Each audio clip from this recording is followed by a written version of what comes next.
Hi there. As you may know, in Canada, rent is pretty expensive and housing in general is very expensive, especially in big cities like Toronto, Vancouver, Montreal. If you want to rent some nice place, it could be pretty expensive. So when you move into Canada, in the beginning of your journey here in Canada, you may consider some cheaper options. So today I want to talk about the cheapest rental options that you can find in Canada.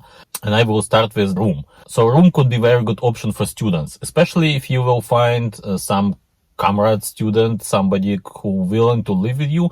You can find a decent place like a condo, for example, in downtown Toronto. So you can just pay half for the full price of the condo and you can live together in one bedroom, two bedroom condo, for example.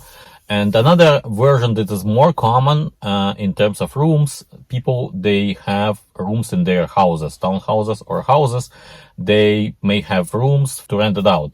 Sometimes it could be in the basement or could be in the upper floor, for example. And some people, they even have their houses or townhouses divided in few different rooms. So there could be like up to 4 or 5 people, and they probably will share a bathroom and probably will share a kitchen.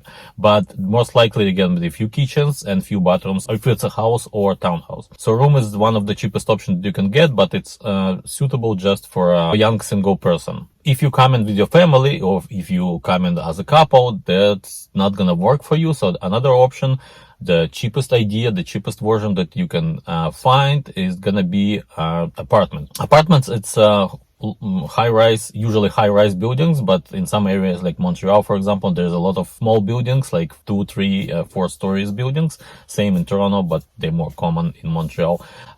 You can find a place to rent, and it could be apartment 1, 2, 3 bedroom apartment. And usually the quality of those apartments, is not very good. They usually don't have laundry in an apartment, so you will have to use a shared laundry. That's gonna be, for example, downstairs on the main floor, and there's gonna be like a lot of laundry machines and washing machines, and you will have to share it with other people who live in this building. So there's definitely some better quality apartments. There's some lower quality apartments, but in general, apartments, they are not a very good quality place to live.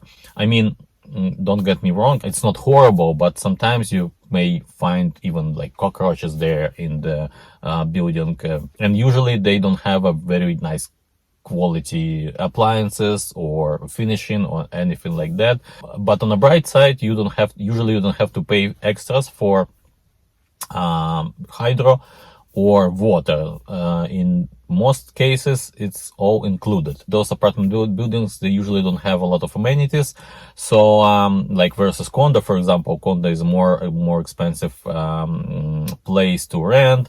It's kind of similar to apartment, high-rise buildings, but with very nice finishing that people usually buy for themselves, or they buy for investment and then they rent it out to other people. And those places, they usually much better quality, and they will have laundry inside your apartment, and they will have gym, they will have pool, they will have a lot of things as amenities in those buildings. In most cases, apartments, they don't have those things. And third option that could be very good for newcomers is a basement apartment. Again, it's a tricky thing. Basement apartments, they could be bad, they can be good. When you be looking for a basement apartment, I would suggest to look for walkout basement apartments. They're usually nicer. They usually have more sunlight. Sometimes there are places that you won't feel that you live in the basement. You will feel that you live on the first floor of the house. And along with that, usually if you rent a basement apartment, you will have access to the backyard, and you will have a backyard for your disposal. You can have a barbecue there. You can have this nice place for yourself. If you will be looking for a basement apartment, I would suggest to look in the newer subdivisions, newer homes, versus looking somewhere in older parts of Toronto. The houses could be very, very old, and along with that, the quality of the basement most likely won't be very nice. It could be very dark, it could be very cold, and not gonna be really comfortable. But before considering basement apartment, make sure that you have a lot of knowledge about what to expect from basement and what not to expect. So those are the cheapest options for rent a place in Canada. There's a lot of places you can pay a little bit more, but you will get much better quality apartment. And in terms of prices, room in Toronto area would be around 800 Canadian dollars. The price for apartment depends on how big the apartment would be. 1 bedroom, 2 bedroom, 3 bedroom could be starting somewhere from $1,100-$1,200. The price for basement apartment could be somewhere again between $1,200 to $1,600 per month. So those are the prices, those are the options that you may consider to rent in Canada. I hope this video was helpful. If you have any questions, ask me in the comments below, and I will see you next time. Bye now.